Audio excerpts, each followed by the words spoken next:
leg stretch in classical Pilates might look very similar to something you've seen at the gym.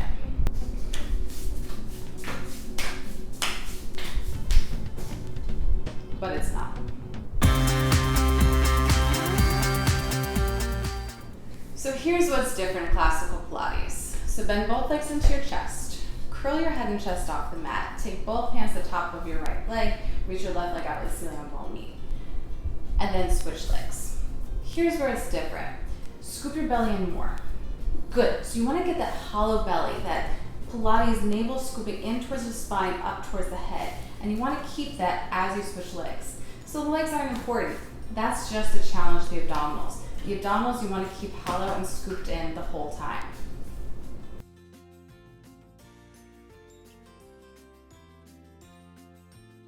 So naturally, as you switch legs, your belly wants to pop out. This is what makes it different. So scoop the belly in and up. Good. Scoop even more as you switch. Good. When you first start out, keep the breath simple. Inhale to switch, exhale to hug. Inhale, switch, exhale, hug. Then as you become stronger, you can speed up the breath. Inhale for 2 hugs, exhale for 2 hugs. Inhale, exhale. So let's talk about hand position. So bend your right leg in towards your chest, palm on top of palm on top of your shin. This is how you want to start the exercise.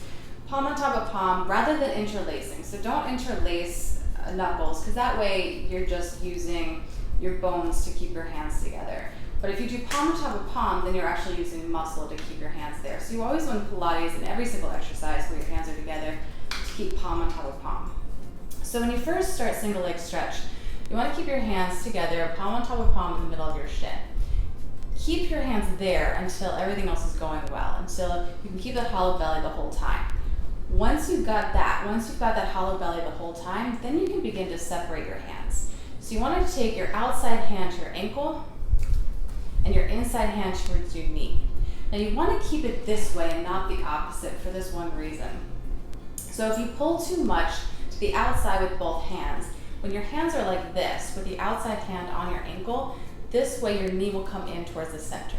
Now ideally you want your knee to line up right with your hip, but just in case you pull a little bit too much, you want your knee to come in. So go ahead and switch your hands for a second.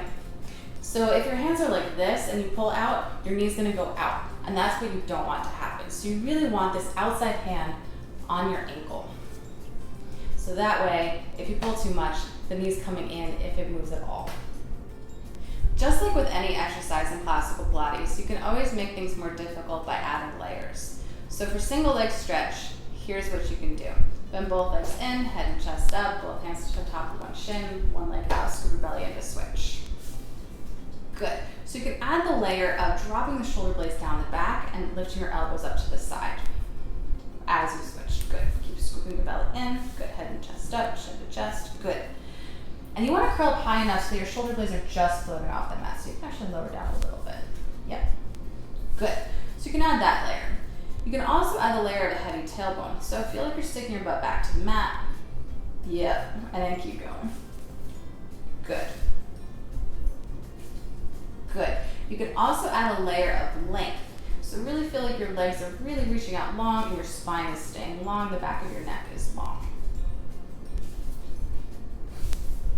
You can also add the layer of midline, hugging your inner thighs, hugging your upper arm bones towards each other, everything hugging that center line of your body. You can add a layer of keeping the side waist long. So as you bend your knee, naturally that hip wants to start to hike up towards your shoulder. So as you bend that knee, reach that hip away from your shoulder. You can also add resistance. So that means resist the leg going out as if you're pressing water, but then also resist the knee coming in. Yeah.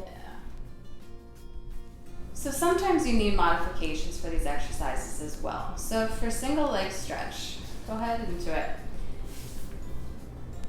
So if your neck is bothering you, or if your abdominals aren't strong enough yet, what you can do is lie your head back. But if your head goes down, your legs need to go straight up to the ceiling. Yep. And then double up on the belly scoop. Good. So So this version isn't actually easier, but it can be a little bit easier on your neck if your neck needs a little bit of a modification. If you have knee pain, what you can do is hold on underneath your knee.